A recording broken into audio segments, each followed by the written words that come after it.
1235 plus VAT. There's a VAT increase. Okay.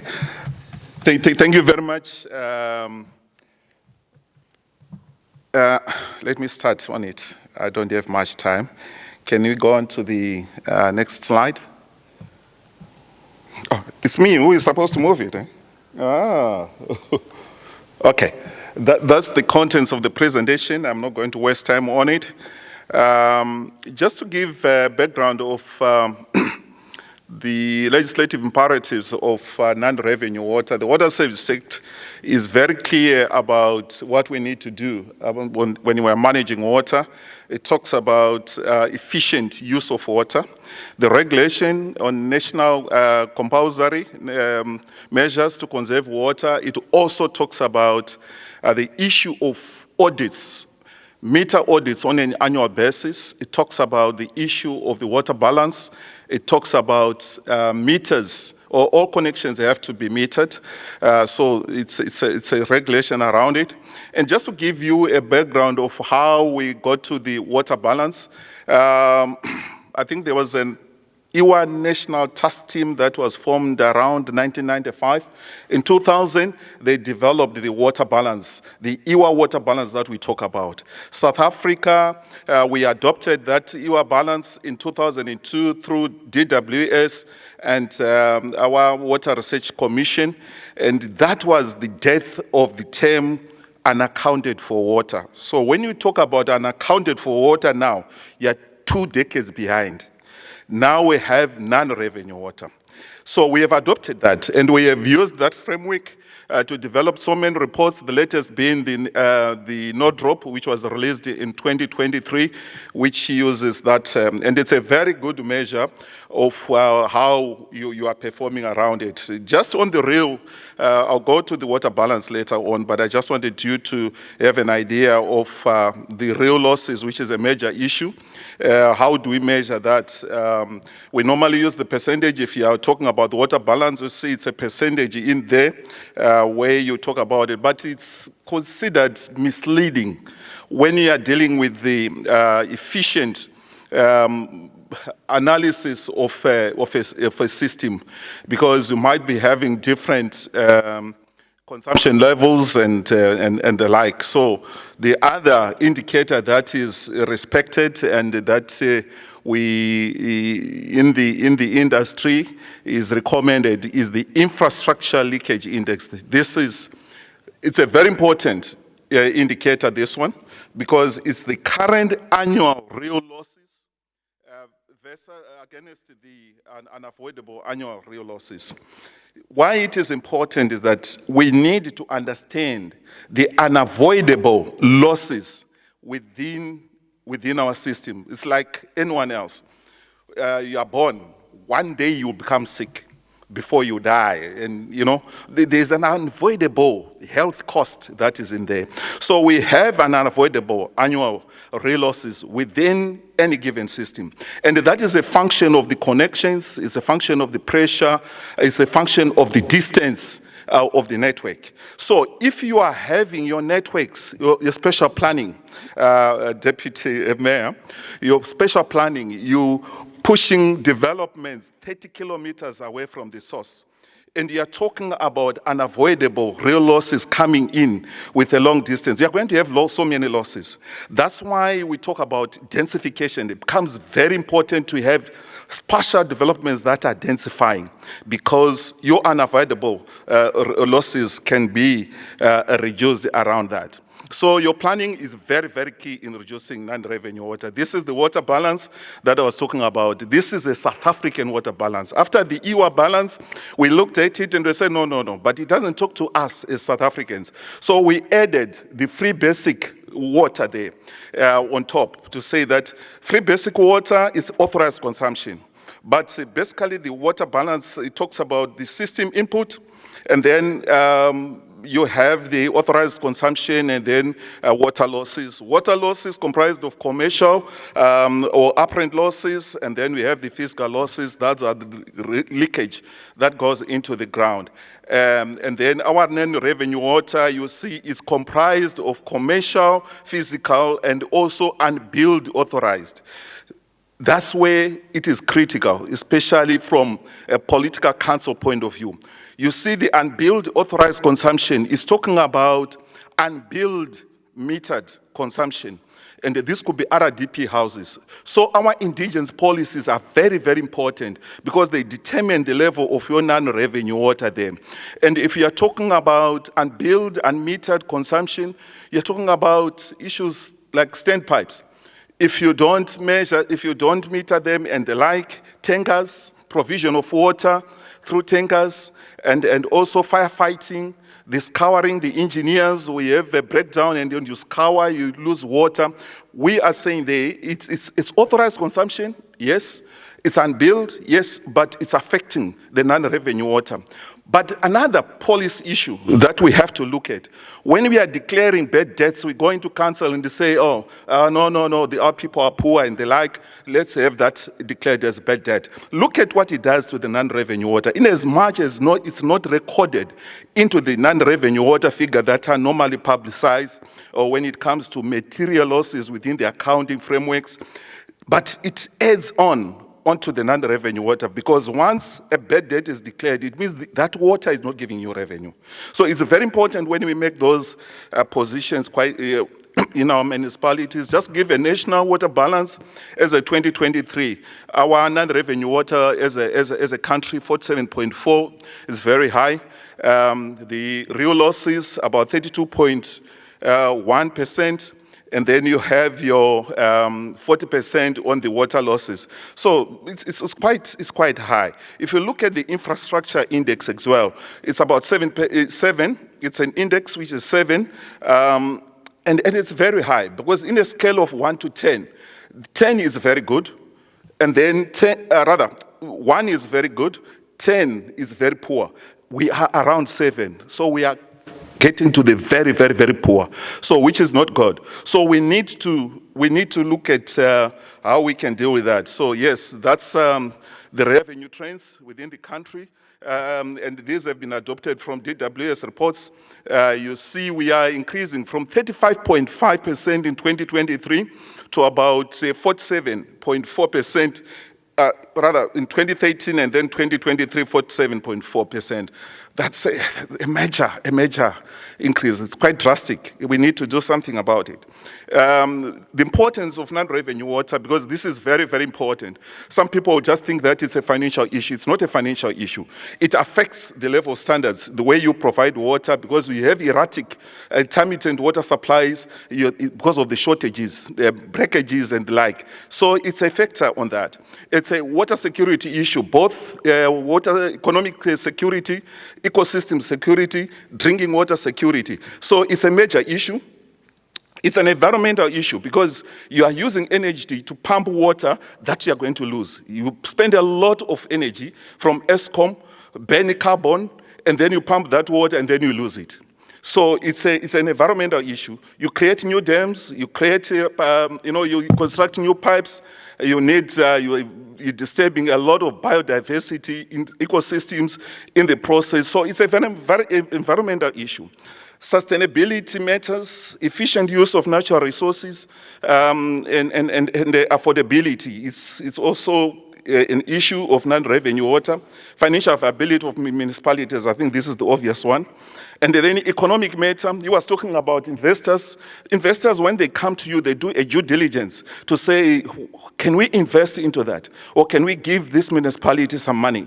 One of the indicators that they look at is efficiency on how we utilize our water. So if our non-revenue water is very high, they will say, look, you must do something. That's why they are now saying we must have asset management, because it's very, very important. But from a job creation and infrastructure development cost point of view, it affects that, because it has got an issue, rather it has got an influence into the issue of economy.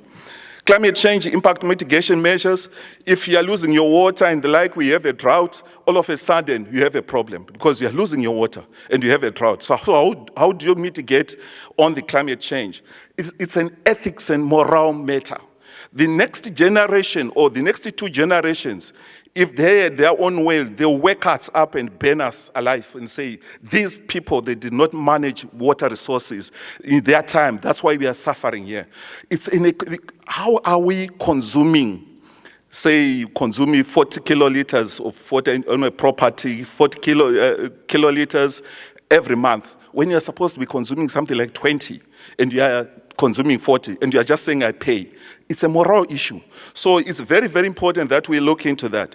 So when you are looking at non-revenue water, these are some of the objectives that you are looking at: financial viability, security supply, and also sustainability of natural resources, and to build system resilience for non-revenue water. Let me say this is one area that is very key, and we normally miss it.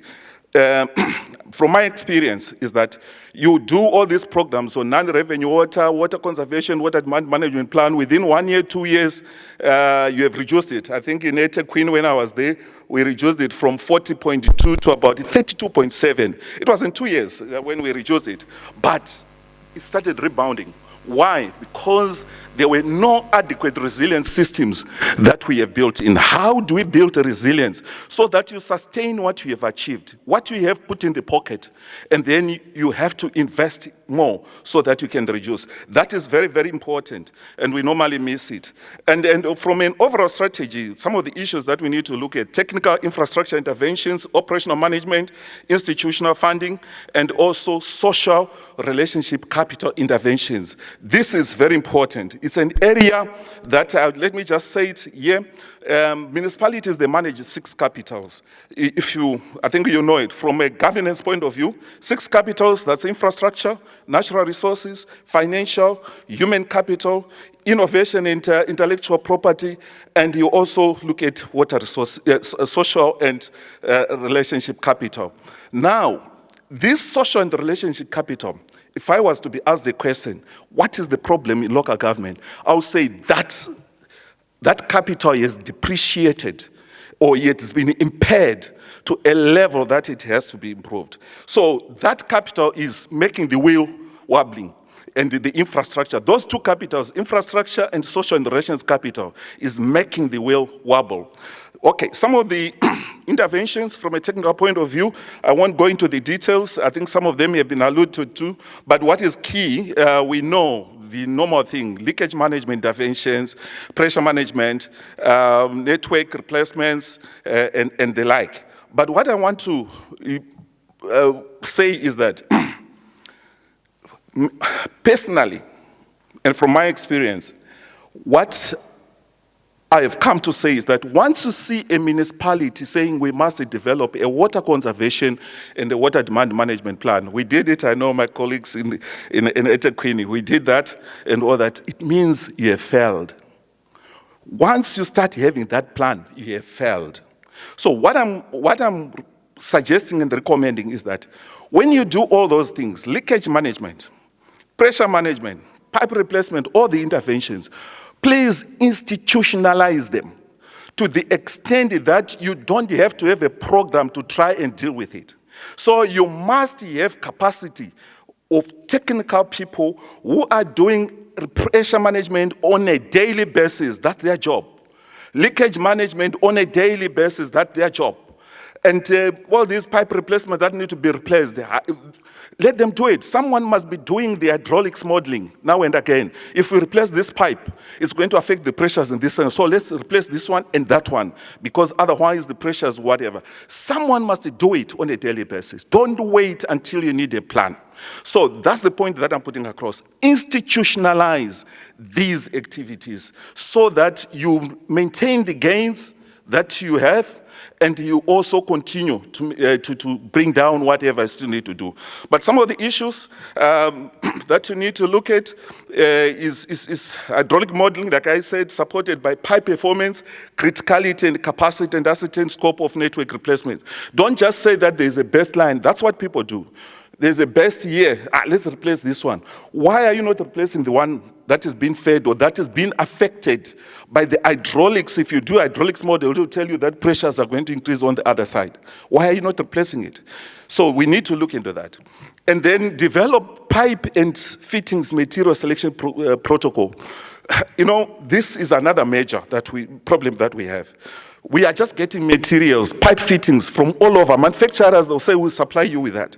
In the past, what used to happen, and this is a culture that has gone, I don't know why, is that they will say, for instance, the AC pipes. We still have some of the AC pipes that are 60 years old, 50 years. Why are they performing?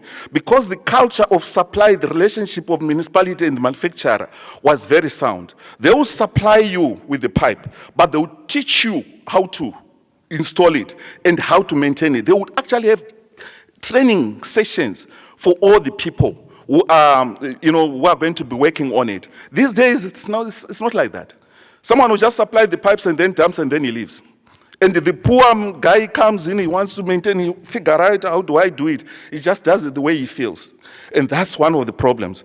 So we need to do that. So the selection criteria of the technology that we are using, the material that we are using, and how to use it is important. So it's key to have partnerships with manufacturers and the suppliers so that we have an understanding of all these materials, new materials that are coming.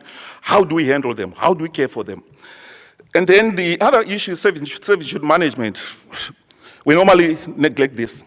People are building on top of pipes and like trees, roots are just going that way. And then they will move the pipes and the like. All of a sudden you have a burst and people saying, what is the problem? That is the tree, that's the teams in the municipality that used to be doing servitude management. For some reason, I've noticed they are non-existent. That is fundamental. Servitude management. Once you put a load on top of a pipe, something is going to happen. So it's key. Agility in responding to bursts and leakages. When I was in eThekwini, I know my colleagues say, and all that, people used to hate me. We used to have difficult meetings with management. And some of the guys were telling me that we used to run away from your meetings. But I wanted to know, why has it taken you more than the standard time to go and deal with the burst? But what is also key is to deal with issues like, once you have a burst, can you quickly go and close the pipe? We had given, I think I can't remember the standard, that we 30 minutes, the guys were saying, no, we can't. I said, please do it. In Ekurhuleni, where I was, we had a car. We had 2 teams, so we bought cars and we put the emergency and I put a yellow light. And I was saying they should move like an ambulance. And then, of course, the guys in the EMPMD, the police, were saying, no, you can't do that. I said, but why? Water is life. Now, if I'm losing water, I'm losing life. A human being is 70% water. So if it doesn't water, it's dead. So allow my car to move at that speed like an ambulance to go and deal with the leaks. It worked to some extent, although they took off the lights, but it's very important. Isolation of leakages and burst and response is very, very, very important. Plant maintenance, critical assets, do that. Avoidance of intermittent. Once you say, you find leisure and saying, let's close. We are rationing these people, so we are closing. And then you open again the following day, you close, you open the pipes. You're destroying the pipes because there are negative and positive pressures within the pipe. There are surges that happen and they cause the resultant pipe bursts. And these guys, valve control, it has to be. These people have to be trained. Who is training them these days? No one. And it's very, very important that we look at basic things like that. And utilize the maintenance teams to conduct diagnostic assessments of network failures and condition. These guys, they know what the problem with the asset. They should not just go and replace. They should have the diagnostic mind. What caused this to happen? And then from there on, you can intervene appropriately. So it is very important. Implement biannual valve exercising programs because that is disappearing. You want to open a valve, there's a burst there, you want to open it, you can't open it. It's what? It's, for some reason, it hasn't been opened for 6 years. Now you want to try and open it today, you can't. So exercise your valves. And on a biannual basis, institutionalize meter management function. I think that is very, very important. There is a program of smart meters now with the National Treasury and all that. You can look into it and see what it is. But regular meter audits are very important. Fixed indigent household leaks, it's key to look into that. But we also need to check on the indigents, because the indigents, they're supposed to be taking 6 kiloliters or 10.5 or whatever you give as a free basic water. But beyond that, they're supposed to pay, but they're not paying. So what do? Maybe use technology, water management devices, fix it almost like a prepayment arrangement, and see what we can do. Foster efficient use in council facilities. Fitting, you go into a council building, the water is leaking. But you want the residents to be efficient. So we need to deal with that. Random drop tests are very, very important, and consolidate meters, especially for companies. In Ekurhuleni, one of the things that I found, we found that most of those companies, big companies, you go there, do a drop test where you close the valve, and then you go inside, you open the taps, the water is still moving. And you say, wait, we closed the valve outside, what has happened here? And all that. We found that we had lots of companies that had more than 2 or 3 connections. And they don't know, some of them, they don't know, they bought the company, they came in, they don't know that this is what is supplying us. Drop tests are very, very important to deal with that. And also, bylaws enforcement and curb illegal connections. I'm also urging that we look at municipal courts to start dealing with those issues. District courts, you might bring it at a district court or a municipal court to deal with enforcement of municipal. If we don't deal with that, I don't know where our municipalities are going. Enforcement is very important. Look at SARS. Last year, I remember, there was an SMS that was sent, which said that you have got a company and all that. If you don't, you are going to be charged. Everyone was jumping up and down. I think the president or someone up there started saying, no, that has been dealt with. But SARS, people are afraid of SARS. And even the poor, you find it, they are going to the SARS. Why? Because SARS bites. Municipalities, they don't. So that's the issue. So we need to look into that. Regularize illegal connections, prior penalties, if possible, deal with management. Appoint competent technical professionals. Let me say this. I'm with MISA. MISA, we are there to support, to build capacity in municipalities. But one thing that we have picked is that we are building capacity in individuals, not into a system. Now, when you build capacity in Mashoko is going to leave the following day. Everything collapses. So we have to start looking at building capacity into a system rather than individuals. That's why I talk about technical governance. You'll see there's a sound technical governance at the end of the day, where I'm saying let's improve on the technical governance of water supply management, because then it builds capacity into the system rather than just an individual. Debt management policies, they have to be implemented. Pursue densification, I spoke about that one. Holistic systems approach. Our mind should start changing the way we think. Systems approach is key. In a nutshell, systems approach is saying we have non-revenue water there. What is causing that? It's because we don't have finances. What is causing that? Because we don't have this. What is causing that? Because you get to the point where you deal with the root cause of the problem rather than dealing with the symptoms. And you deal with the whole system that is affecting the non-revenue aspects of it.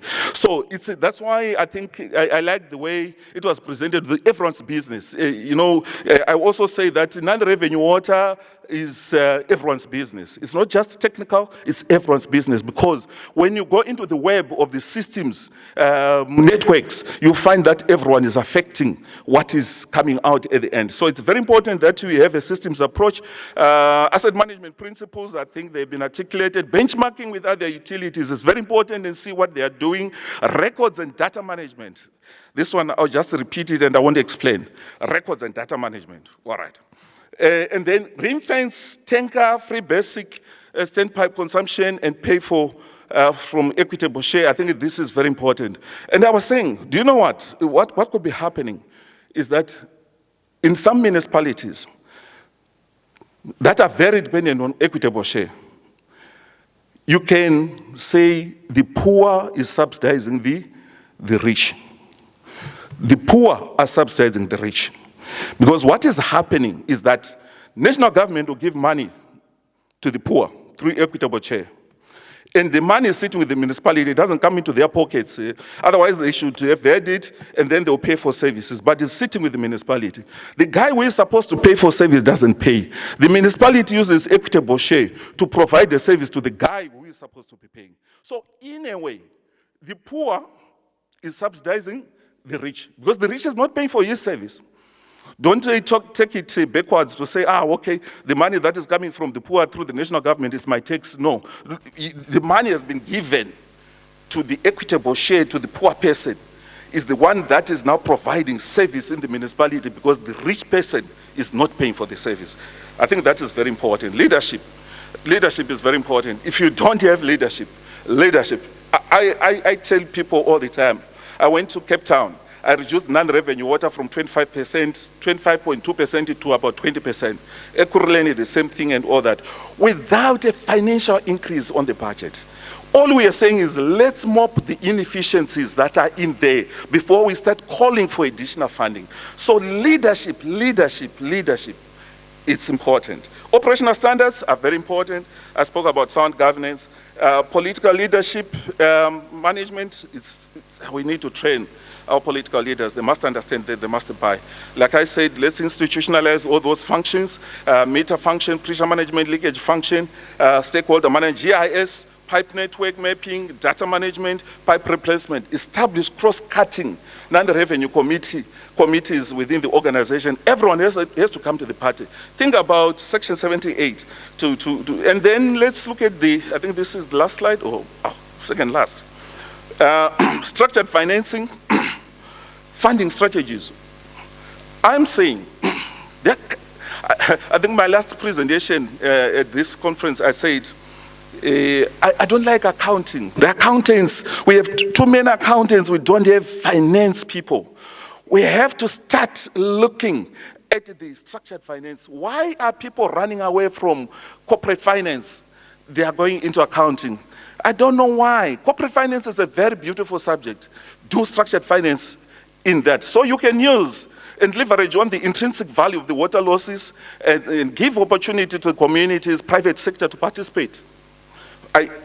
Examples, you can come later, we can talk about it. Adopt grant funding investment approaches that balance infrastructure stability and expansionary drive. Don't just push for expansion of infrastructure. Think about the babies. You can't say to your wife, no, this baby is sick, let's have another baby, you know, that kind of thing. Take care of the baby that you have, and then you can have another baby. And this is what we are saying here. Move efficiency and effectiveness of the billing value chain processes. I think those are very, very key and fundamental. And also budget and sustain the non-revenue gains, the one that I spoke about. Cost-reflective tariffs is very, very important. It goes on to what he was talking about. You can never have a cost-reflective tariff if you are using the accounting register. The accounting register tells you that this thing was bought at 100 rands, and it was depreciated over 20 years. Maybe the net value of it now is 5. The depreciation on 5 is maybe 1 rand. You take that, you bring it into the tariff. It's not giving you a reflection of the assets that you have. So you need the depreciation of the replacement of the pipes, rather of the infrastructure, replacement value. What is the net replacement value of the asset? And then you can have your depreciation value that you then take into the tariff. So if you don't have assets, a proper technical asset register, it will be very difficult to get that. And it's very important, and that's the other thing. ESCOM, I'm not so sure. Are we going the ESCOM route as local government, or we are there already and all that? They are waking up now, they are hitting us with 36% and all that kind of thing. In water business, I think we are getting there. We are getting to a point where we need to have 40% increase in tariffs because we are using the wrong tariff models and all that kind of thing. Bankable, lost projects, yes, you can. It's very easy to create. I think we can take advantage of that. Investors, once you show that, we can have an internal rate of return, NPV of so much, I think they'll be very happy. Enforcement of payment of services, this is on the political side. Politically, I must say that for me, payment of services, it's key in the fundamental. So let's unlock that. Politically, please, just allow the technical people to do what they're supposed to do.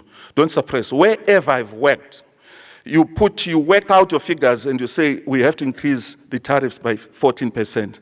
You'll be just told, I know it's increasing by 2%. Saying, but do you know that you are eating on the infrastructure? So when we have bests, don't come to me, because I'm telling you this is what we need. All I'm saying is we need to have honest talk.